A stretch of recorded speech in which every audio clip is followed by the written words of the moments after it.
네, 시작하세요. 들어갑니다. 예. 근데 이런 거는 다 촬영할 필요가 없고, 이것만 핵심이 있으니까. 그 잘라내면 되니까요. 오케이. 그렇게 하고. 너무 많이 하지 말고. 아니, 오늘 할 거는 그겁니다.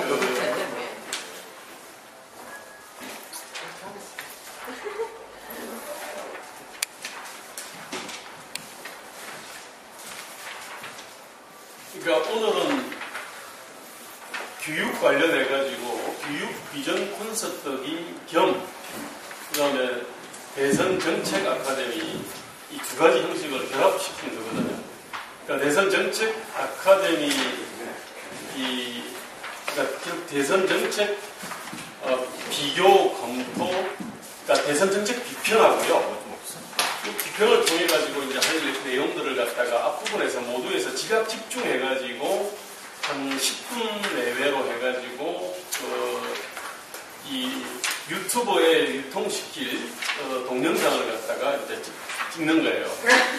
그래서 앞부분은 정책 테드하고 닮았습니다. 앞부분은 정책 테드하고 닮았고 뒷부분은 말 그대로 이제 우리가 흔히 이제 봐왔던 일종의 그 심포지엄이라든지 토론회 때 하던 그거하고 아주 닮은 거예요. 그 두 가지 형식을 결합시킨 거거든요. 내용 간단해요. 원래 길게 할 얘기를 갖다가 10분 내외로 그냥 지각 집중해가지고 하는 거고, 그거를 갖다가 일단은 이기정 솔루션, 김정민 솔루션으로 이렇게 이름을 갖다가 붙여가지고 유통을 갖다 시켜보자 이런 겁니다. 그래서 오늘은 사실은 그거를 갖다가 하나 시연회를 한다라고 생각을 하시면 됩니다. 그래서 이기정 선생님이 이제 오프라인에서는 지금 10명도 안 되지만은 온라인상에 수십만 명을 향해서 그 이기정의 어떤 교육 솔루션에 대해 가지고 얘기를 갖다가 할 겁니다. 이렇게 하면 되겠습니까? 이기정 먼저 한 솔루션을 발표하고 그 다음에 비교 검토 하는 거를 하고 그 다음에 김정민 솔루션하고 하고 뭐 그런 식으로 진행을 갖다가 하면 되겠습니까? 하고 토론. 아니면은 그냥 먼저 솔루션 두 개를 갖다가 하고 나서 그 다음에 이제 상세 발표를 할까요? 먼저 솔루션 하고 나서 하는 게 낫죠. 오케이, 그렇게 할까 그러면. 자, 그러면은 이 오프라인에 있는 10여 명, 얼마 되지만 그리고 온라인에 있는 수십만 명을 대상으로 지금부터 이기정의 교육 비전 및 교육 정책 비평을 하겠습니다. 이건 박수로.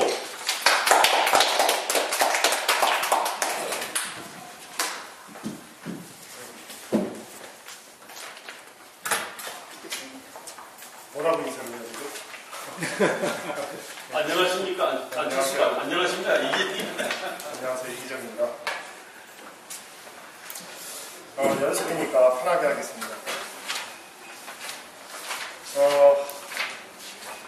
이 대선은 다가오고 있는데 아직 교육 문제는 이 대선의 중심 화두로 부각되지 않고 있습니다. 아직 3명의 후보가 이 교육을 살리겠다라는 큰 의지를 보이지도 않고 있는 것 같고, 이 교육에서 어떤 비중 있는 정책을 발표하지도 않는 것 같습니다.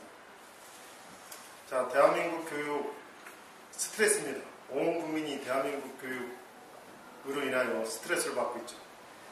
자, 대한민국 교육 많은 문제가 있습니다.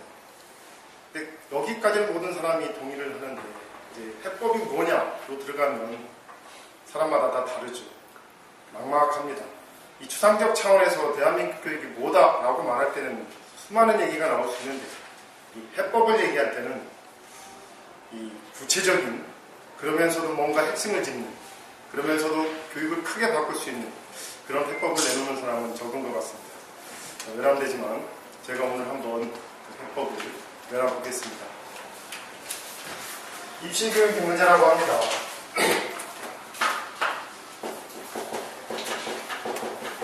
입시 수업이 문제라고 합니다. 입시 위주의 입시 위주의 수업, 이게 문제라고 하죠. 당연한 얘기입니다. 하여튼 우리는 입시 위주의 수업을 극복하고 우리가 꿈꾸는 바람직한 교육이라고 할까요? 또 창의력을 기르는 교육이라고 할까요? 아니면 뭐 전인교육이라고 할까요? 이런 데로 발전해 나가야 합니다. 잠시만요. 하나도 자, 교육단원의 대부분은, 특히 교육 비평가들은 자, 입시 수업의 부정적인 측면을 얘기하고, 우리의 교육이, 우리의 수업이 바람직한 수업, 뭐 창의력을 기르는 수업, 뭐 학생들의 어떤 전인적인 어떤 인성을 기르는 교육과 수업, 이쪽으로 나가야 한다고 얘기합니다. 이 상당한 교육의 상당한 담론들이 다 이 대립구도 속에서 얘기가 이루어지죠. 뭐 당연한 겁니다. 자, 그런데 이 입시 수업을 극복하고 바람직한 교육으로, 바람직한 수업으로 나가야 한다. 이게 너무나 당연한 얘기인데, 근데 이 얘기에 빠져서는 어떤 우리 교육의 해결책, 해결의 실마리를 찾기 어렵다고 봅니다. 자, 입시 수업이 문제다. 그럼 입시 수업 극복하자. 학교에서 이루어지는 거의 모든 수업이 입시 수업이다. 이거 전부 부정해보자. 자, 그리고 우리는 바람직한 교육과 수업을 도입해보자. 그럼 어떻게 해야 되는? 막막하다는 얘기죠. 막막하고 해법이라고 하는 것들은 급진적일 수밖에 없습니다. 자, 입시 수업 문제니까 없애야지. 어떻게 없애지? 자, 이러니까 우리는 대학 평준화 해보면 될까? 하는 식의 당장 그 실현성의 측면에서 의심되는 어떤 그러한 급진적인 해결책을 모색할 수밖에 없습니다. 또는 실현 가능한 것을 모색하려니까 마땅히 방법이 떠오르지 않고, 그래서 많은 사람들이 입시 수업의 문제고 바람직한 수업으로 나가야 한다는 추상적 담론 수준에서 더 나아가지 못하는 것은 그냥 이 수준에서 담론이 머물러 있기 때문이라고 봅니다. 그래서 저는 동그라미를 다시 한번 그려보겠습니다. 입시 수업과 우리가 추구하는 바람직한 수업 사이에 이 교집합이 사실은 있습니다. 이 교집합이 있음에도 불구하고 우리는 그냥 편하게, 말로 표현하기 쉽게 그냥 입시 수업이 문제다라고 얘기하는 거고요. 바람직한 수업으로 나가야 한다라고 얘기하는 겁니다. 근데 우리가 조금만 생각해보면 당연하게 입시 수업과 바람직한 수업 사이에 교집합이 상당 부분 있는 것이죠. 자, 따라서 우리는 이 입시 수업과 바람직한 수업의 이 교집합 부분을 어떻게 하면 더 넓혀나갈 것인가 하는 측면에서 생각을 해봐야 됩니다. 자, 그렇게 생각하면 우리는 뭔가 해결의 실마리가 보일 수 있지 않을까 하고 생각을 합니다. 자, 그렇다면 이 교집합 부분, 입시 수업과 바람직한 수업의 교집합 부분을 한번 살펴보면 이 학교 수업, 학교 시험이 이 교집합 부분에서 차지하는 영역은 불행하게도 아주 적습니다. 근데 여기서 이제 제가 수업과 시험을 좀 섞어 말할 텐데요. 수능 시험, 그리고 수능 시험 패러다임의 수업, 수능 시험에 정확하게 대응하는 수업은 입시 수업과 바람직한 수업의 교집합 부분이 상당히 더 넓습니다. 그리고 논술 시험과 논술 수업에 대응하는 수업을 생각하면 그 교집합 부분이 더 상당히 넓어집니다. 자, 물론 지금 논술 시험은 많은 문제점을 갖고 있습니다. 너무 어렵죠. 대학 교재에서 그냥 나옵니다. 자, 이런 문제점들을 잠시 제쳐놓고 그냥 논술 패러다임에 대해서만 생각하면 논술 패러다임과 논술 패러다임에 맞는 수업은 바람직한 수업과의 교집합이 훨씬 더 넓다는 얘기죠. 자, 여기에 일단 주목을 해보십시오. 그리고 이 부분은 이제 다른 차원에서 얘기해 보겠습니다. 지금 학교 수업은 바람직한 수업과의 교집합이 아주 적고 학교 수업의 차원은 1차원 수업입니다. 근데 아까 수능 수업은, 수능 패러다임의 수업은 교집합이 좀 넓다고 했죠. 이거를 차원으로 얘기하면 2차원적 수업입니다. 학교 시험보다 차원이 더 높다는 얘기죠. 학교 시험 대응하는 수업보다 수능 시험에 대응하는 수업이 차원이 더 높다는 얘기입니다. 그렇다면 아까 교집합이 더 넓다고 얘기하면 논술 수업 부분은 3차원적인 수업이라고 얘기할 수 있습니다. 자, 그런데 물론 우리가 도달해야 될 부분은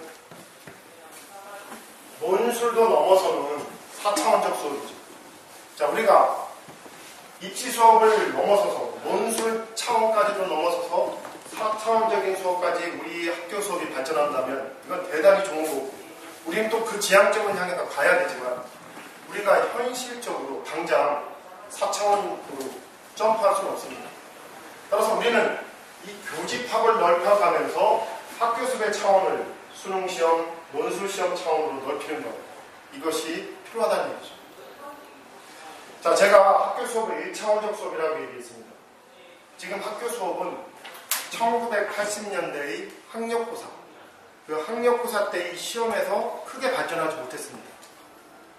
약간 반발자국 정도 수능 시험 쪽으로 좀 넘어오긴 했지만 논술 수업으로까지 전혀 나가지 못하고 있습니다. 그래서 학교 시험은 아직도 수능 시대가 20년이 됐는데도 불구하고 그 기본 패러다임은 학력고사를 더 많이 닮아있습니다. 자, 시험과 수업은 정확하게 대응하죠.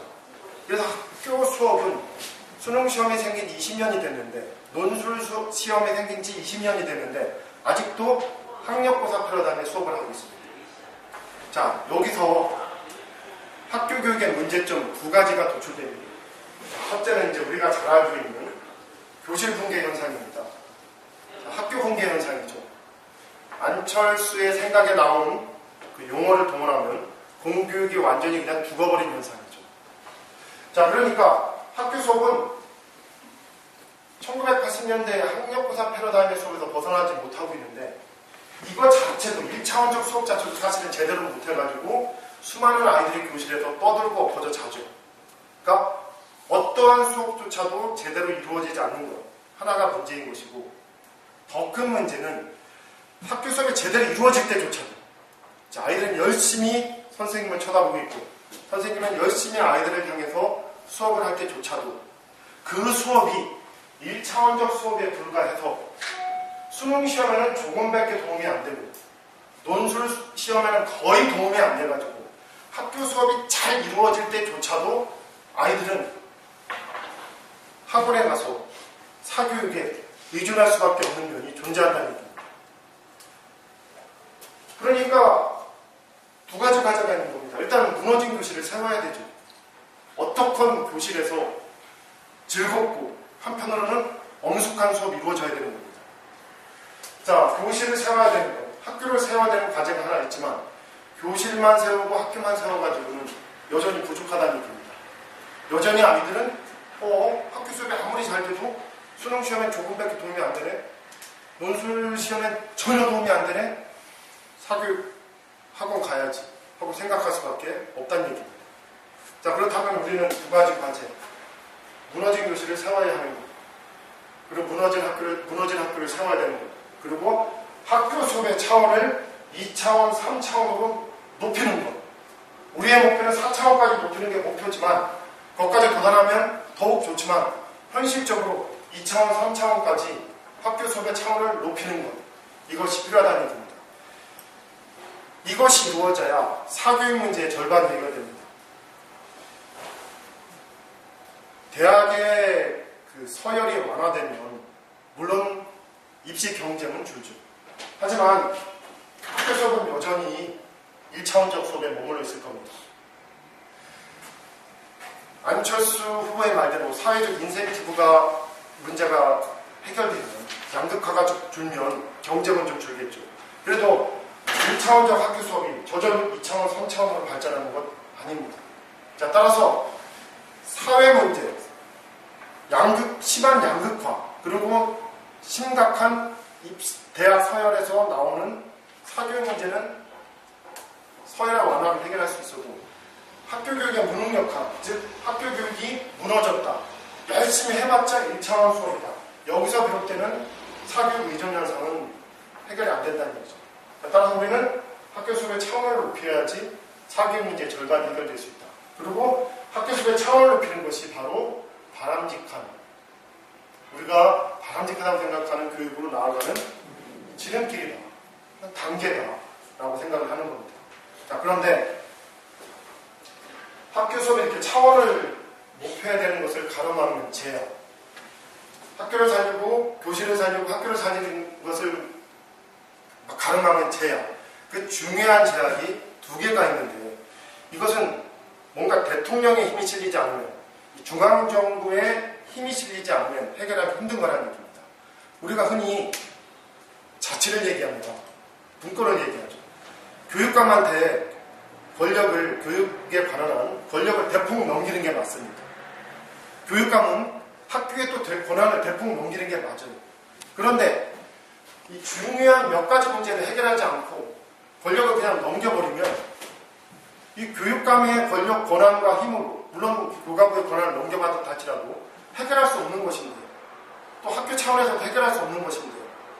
이거는 지금의 문제를 거의 해결하지 못한다는 얘기죠. 중앙정부가 뭔가 병목구간을 뚫어줘야 됩니다. 심각하게 고속도로가 있다면 이 막혀있는 부분을 중앙정부의 힘으로 뚫어준 다음에 교육감한테 권한을 넘기고 교육감을 학교에 넘기는 이 자치와 분권이 행해져야 된다고 생각을 하는 겁니다. 자, 그러면 학교 교육의 차원이 높아지는 것을 가능하면 이 학교 교육을 자꾸 무너지게 만드는 어떤 붕괴 현상을 일으키는 것은 이 두 가지가 있다고 생각하는데요. 그 첫 번째가 학교의 내신 제도입니다. 지금 이 학교의 내신 제도의 핵심은 뭐냐면 학교 전체 학생은 정확히 말하면 학년 전체 학생이죠. 이제 1학년 전체, 2학년 전체, 3학년 전체인데 그냥 학교 전체라고 그냥 얘기하겠습니다. 학교 전체 학생을 똑같은 시험을 통해서 일렬로 엄밀하게 줄 세우게 하는 겁니다. 자, 똑같은 시험을 통해서 엄밀하게 줄 세우게 해야 하기 때문에 기본적으로 교재가 동일해야 합니다. 자, 교재가 동일하고 동시에 수업 내용이 동일해야 합니다. 자, 제가 국어교사니까 국어를 예로 들어보겠습니다. 자, 보통의 경우 한 학년에 10개 반이 넘죠. 보통 서너 명의 교사가 수업을 분담하고 있습니다. 자, 서너 명의 교사가 수업을 분담해도 반드시 시험은 동일해야 합니다. 시험이 동일해야 되니까 반드시 동일한 교재를 사용해야 합니다. 그리고 그 시험의 틀에 맞는 수업을 반드시 해야 됩니다. 또 교사들은 가끔 다른 학교를 이동해요. 그러니까 어떻게 보면은 한 학교의 시험과 수업과 교재만 동일한 것이 아니라 이게 학교마다 조금씩 얽혀서 전국 거의 모든 교사들이 비슷한 교재, 그게 그나물인 교재를 가지고 거의 비슷한 수업을 하고 거의 비슷한 시험을 치르게 되는 것이죠.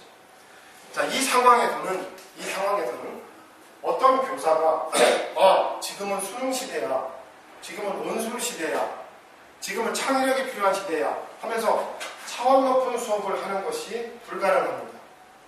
자, 예를 들어서 내가 지금부터 우리 논술을 생각해 너희들. 자, 수능은 독서가 중요해. 자, 우리 교과서에서 수능 문제 하나도 안 나오는 거 알지? 자, 논술 문제는 상당한 교양이 필요한 거 알지? 자, 우리 독서하고 토론하고, 자, 우리 시험도 전부 논술식으로 치르자. 라고 내가 마음대로 못합니다.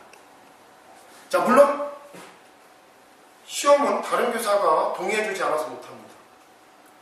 수업은 내 마음대로 할 수도 있으니까 한번 시도해봐요. 아이들이 불안했답니다. 이건 제가 직접 경험한 겁니다. 얘들아, 우리 한번 좀 색다른 수업을 해보자. 지금 수능은 이 교과서 막 밑줄 치고 분석한다고 되는 게 아니야. 좀 차원 높은 수업을 해야 돼. 라고 하면 아이들은 불안했답니다. 시험은 그렇게 안 낼 거면서. 그래서 시험 때가 되면 이 불안한 아이들은 다른 선생님이 수업한 아이들의 교과서를 갖고 와서 베끼기 시작하죠. 저는 분명히 그것까지 염두에 두고 수업을 했지만 다 그것까지 염두에 두고 반발자국만 나갔을 뿐이지만 아이들은 불안했던 거죠. 그 불안에 떠는 아이들을 보면서 제가 계속해서 창조적 수업을, 더 차원 높은 수업을 할 수가 없는 겁니다. 한 10년에 한 번은 한 학년 전체를 나 혼자 할 수가 있어요. 한 2시간짜리 국어생활이라는 독특한 과목의 경우 한번 시도해 보기도 하죠. 하지만 10년에 한 번 그런 수업을 시도해 봤자 다음에 그 수업을 계속해서 발전시킬 수 없기 때문에 내가 차원 높은 수업을 1년, 2년, 3년, 4년, 5년 지속적으로 시도하는 게 불가능합니다. 그래서 결국 대한민국 대부분의 학교는 1980년대 학력고사 차원, 즉 주어진 교재를 분석하고 해설하는 수업에서 조금 더 벗어나 있지 못한 겁니다. 시험도 학력고사 패러다임에 거의 머물러 있고 수업도 학력고사 패러다임에 머물러 있고, 그러니까 아이들은 수능을 생각하면 사교육에 의존해야 되고 논술 차원을 생각하면 사교육에 완전히 의존할 수밖에 없는 것이죠. 따라서 우리가 입시를 벗어나서 바람직한 수업을 하는 것은 우리가 지향해야 되지만 그렇게 무조건 바람직한 수업 해야 된다라고 얘기하는 순간 중요한 걸 놓치는 겁니다. 학교가 수능 패러다임에 맞춰서 한 단계 발전하는 것, 이것도 바람직한 수업의 한 단계 가까이 가는 것이다. 학교가 논술 패러다임에 맞춰서 수업하는 것, 이것도 바람직한 것에 한 단계 다가가는 것이다. 따라서 우리는 입시에 힘이 되면서 학교 교육의 차원을 높이는 것 가능하고 입시에 힘이 되면서 사교육을 어느 정도 줄이는 것이 가능하다는 것. 입시를 완전히 무시하면서 대안을 내놓는 순간 이거는 힘을 가질 수가 없죠. 학부모한테 버림받을 수밖에 없습니다. 그러나 입시와 바람직한 수업의 교집합을 학교 수업이 넓혀가면서 학교 수업의 차원을 높이는 건 가능하다는 거죠. 그래서 우리는 내신제도의 획기적 개혁이 필요한 거라는 겁니다. 그렇다면 내신제도는 무엇을 도입해야 되느냐? 세 가지가 핵심입니다. 첫 번째는 핀란드를 비롯한 선진국이 도입하고 있는 소위 학점제 수업입니다. 학점제를 도입하면은 이게 가능합니다. 자, 수학이 있습니다. 수학을 예로 들겠습니다. 우리나라 수학은 아주 높은 단계까지 모든 학생이 공부합니다.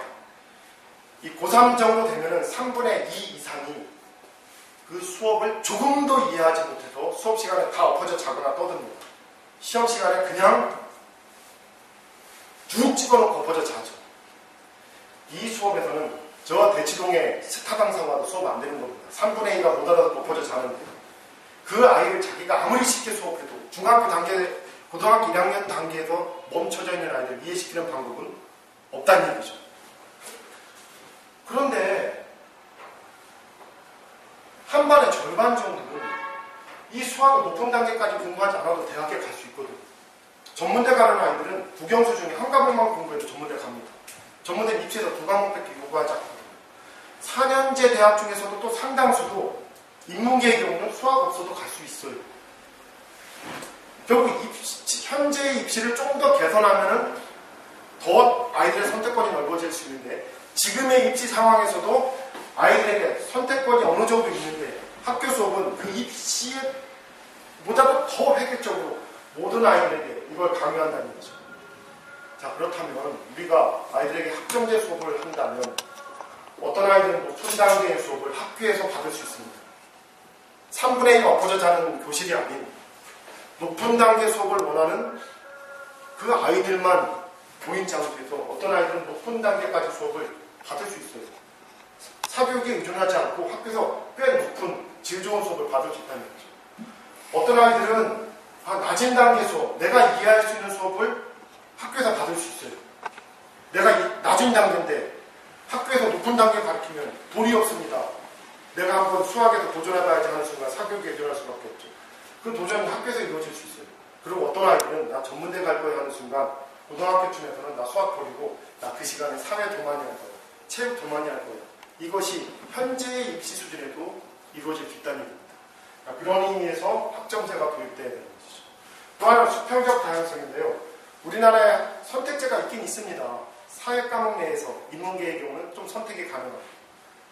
자연계의 경우는 과학에 대해서 선택이 가능한데 이 선택을 더 많이 할 수가 있죠. 예를 들어서 우리나라 학교의 고등학교 제2외국어가 강제인데요. 제2외국어 시간에 거의 다 엎어져 잡니다. 이 선생님도 수업 열심히 하면 아이들이 싫어하니까 입시에 방해되니까요. 애매하게 수업하는 척 하다가 그냥 자습해라 하면서 그래서 엄격한 자습 시간이냐 그냥 노는 시간이냐 둘 중에 하나죠. 근데 어떤 아이들은 영어 포기하고 제2외국어 하는 애들이 가끔 있어요. 만약 입시제도 좀 바꿔서 영어와 중국어, 영어와 일어가 다 선택이 다 해버리면 영어 버리고 난 일어 열심히 할 거야 하는 애들 생길 수 있습니다.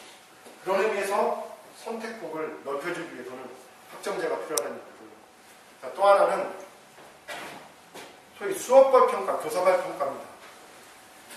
자, 내가 들어간 수업 3개 반 들어갔으면 1, 2, 3반 들어갔으면 1, 2, 3반의 애들만 들고 내가 마음껏 시험 문제를 낼 수 있어야 돼요.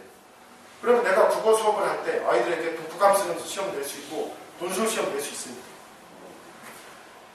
다른 교사는 4, 5, 6반 들어갔으면 4, 5, 6반에서 시험을 내야 돼요. 자, 그러면 어떤 교사들은 빠른 시간 내에 논술 프레임으로, 논술 패러다임으로 발전할 수 있습니다. 더 천재적인 교사들은 입시를 넘어서는 수업할 수가 있어요. 물론 어떤 교사들은 세월이 걸리겠죠. 하지만 이런 방향으로 해서 5년, 10년이 흐르면 당연하게 논술 프레임의 수업이 당연한 것이 될 수 있습니다. 자, 그렇게 되면 이제 그때쯤 되면 우리 모두가 입시를 한번 넘어서는 수업을 해보자라는 시도도 가능하다는 거죠. 자, 절대평가, 그리고 교사학업 평가, 이걸 학급별 평가, 이건 서양에서는 핀란드, 미국인이, 영국인이, 뭐 프랑스, 독일은 상식이죠. 이게 도입돼야 되는 거고요. 또 하나는 당연히 절대평가죠. 자기가 맡은 반, 두세 개 반, 몇십 명 안 되는 아이들을 철저하게 상대평가를 유려 줄 세우게 하는 데서는 교육이 이루어질 수가 없습니다. 더 친밀해지고 더 아이들과 가까워졌는데 더 그야말로 바람직한 수업을 하면서 이걸 상대평가를 유려 줄 세우게 딱 하겠다 하는 순간 논술 수업, 토론 수업 물 건너갑니다. 객관식 수업으로 후퇴할 수밖에 없어요. 그래서 절대평가가 도입돼야 돼요. 자, 그런데 이렇게 하면은 선진국으로 수업으로 발전할 수 있는, 학교 수업의 차원이 높아질 수 있는 기본 조건이 이루어지는 건데 이것에 약점이 있습니다. 학교, 제가 지금 시간 넘었었죠. 그냥 연습이니까요. 제가 지금 시간 무시하고 그냥 해보자 하고. 좋습니다. 시간 무시하고. 근데 이렇게 되면 내신 제도, 내신 성적이 갖고 있는 입시 변별력이 깨집니다. 지금은 동일시험으로 읽어줄 수업이 쫙 할 수 있었어요. 대학이 바로 대학 성적이 반영할 수 있었습니다. 그러니까 많이 하냐 적지 않느냐만 달려있어요. 그러니까 국가가 압력을 넣으면 좀 많이 하고 국가가 압력을 좀 안 넣으면 적게 하고 이것만 달려있었지 아무튼 그대로 반영할 수 있었습니다. 대학이. 이 컴퓨터로 그 프로그래밍 분명을 하면은 이제 퍼센테이지만 반영시키면 되는 것이고 어느 과목의 가산점 직골과 이것만 따지면 되는 거니까요. 근데 이렇게 되면 절대평가고 교사마다 수업이 달라지고 어떤 아이들은 높은 단계까지 수업을 들었는데 어떤 아이들은 낮은 단계까지밖에 안 들었고 이렇게 되는 순간 학교 내신 성적이 입시 변별력이 현저히 약화될 수밖에 없습니다. 실제로 미국 같은 나라도 입시 변별 내신이 많이 반영된다고 하지만 입시 변별력 없습니다. 인류대학 좋은 명문대 가는 아이들의 학교 내신 성적은 거의 다 A+라고 하더라고요. 그래서 실제 변별력이 없습니다. 우리나라도 그렇게 되는 것이죠. 이렇게 되면 우리는 내신 제도가 갖는 중요한 장점 하나를 잃게 됩니다. 그게 뭐냐? 뭐라고 할까요? 교육 양극화를 좀 완화시키는 효과라고 할까요? 교육 평등에 기여하는 효과라고 할까요? 강남의 1등과 강남학교 1등과 강북학교 1등과 저 시골학교 1등이 같은 대접을 받는 것이 현재 내신 제도입니다. 이거의 장점인데 입시 변별력이 약화되면 교육 평등에 기여하는 효과가 기여했던 장점을 우리가 잃어버리게 되는 것이죠. 이 단점이 있습니다.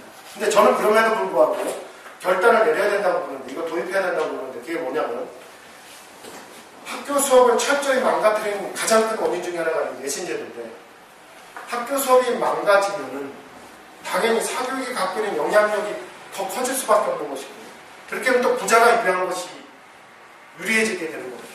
그러니까 저는 이 내신 제도가 가난한 자에게 유리한 측면이 있는데 한편으로는 학교 수업을 망가뜨림으로써 부자를 더 유리하게 한 측면이 또 있다고 생각하는 겁니다. 그럼 어느 게 더 크냐? 학교를 망가뜨림으로써 부자를 유리하게 한 측면이 더 크다고 보는 것이죠.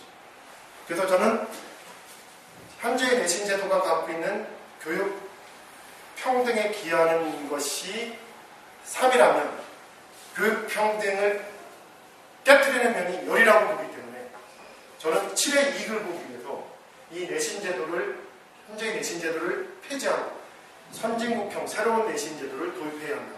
그 선진국형 새로운 내신 제도의 핵심은 세 가지인데 하나는 학점제, 무학년 학점제 또는 학점제 단계별 수업이고 하나는 학급별 평가고 하나는 절대평가인 것입니다. 자, 또 하나는 우리나라 학교 수업을 획기적으로 발전시켜야 될 필요한 또 하나는 학교의 제도입니다. 우리나라 학교는 행정 업무, 소위 말하는 잡무, 그 잡무를 잘하기 위해서 만들어 놓은 제도입니다. 자, 제가 국어교사인데 어디로 출근하냐면요, 교무실에 제가 속한 업무부서로 출근합니다. 이거는 의사로 따지면 내과 의사, 외과 의사, 신경외과 의사가 내과, 외과, 정형외과, 신경외과로 출근하지 않고 전부 병원의 업무과로 출근해서 업무과일을 보는 것과 비슷합니다. 학교의 제도 자체가 뭔가 교육을 잘하기 위한 제도가 아니에요. 그래서 교장이 교육을, 학교를 열심히 뭔가 굴려보자 하고 부장들을 쫙 수집해서 간부교사들 딱 이렇게 모아가지고 자, 우리 열심히 하자라고 불리면은 교육을 열심히 하게 되는 것이 아니라 뭔가 업무를 열심히 하게 되는 겁니다. 오히려 교육에 마이너스가 돼요. 그래서 많은 교사들은 이렇게 얘기합니다. 저 교장 가만히 있는 게 최고예요.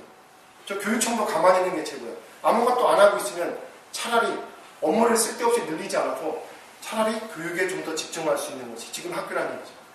이 시대는 바꿔줘야 됩니다. 학교를 완전히 교육 중심으로 바꿔줘야 돼요. 어떻게?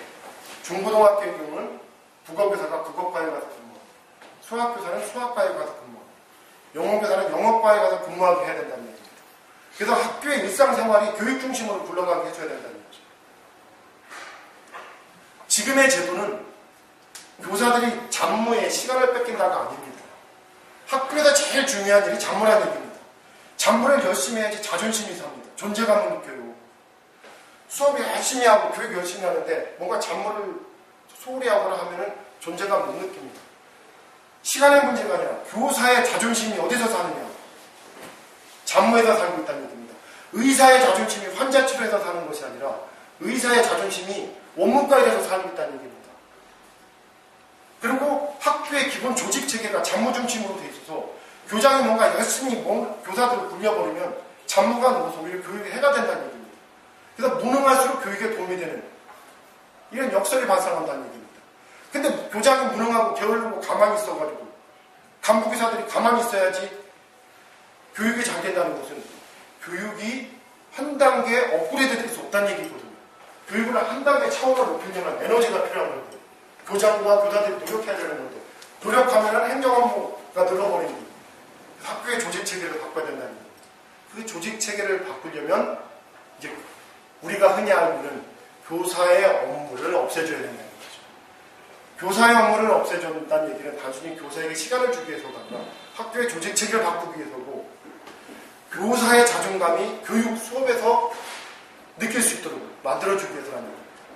자, 그러기 위해서는 이 잡무를 전담해주는 전담 직원들이 전국적으로 몇만 명 필요하다는 얘기죠.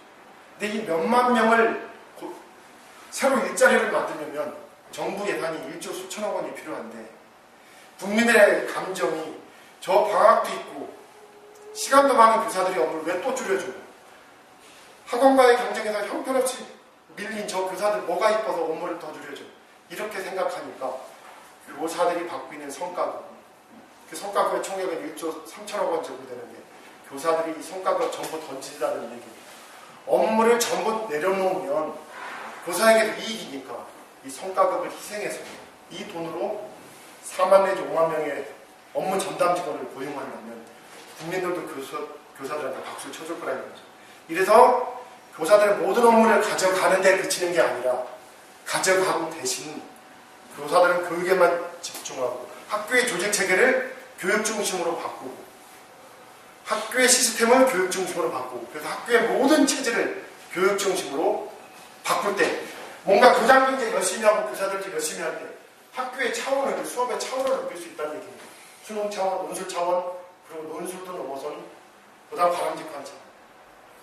자, 이 두 가지 문제는 중앙정부 차원에서 해결해 주고 나서 이제 권한을 교육청과 학교에 넘길 때 그때는 이제 이 자율이 지방 그 교육청의 자율이 학교의 자율이 진정한 교육의 발전으로 기여하게 되리라 생각을 하는 겁니다. 이렇게 돼야 사교육 문제도 상당 부분 해결될 수 있는 것이죠. 이제 여기에 훌륭한 대통령이 나타나서 양극화 문제 좀 해결해주고 하는 것과 학교 교육의 차원이 높아지는 것이 결합될 때 사교육 문제도 온전히 해결될 수 있지 않나 하는 생각을 하게 됩니다.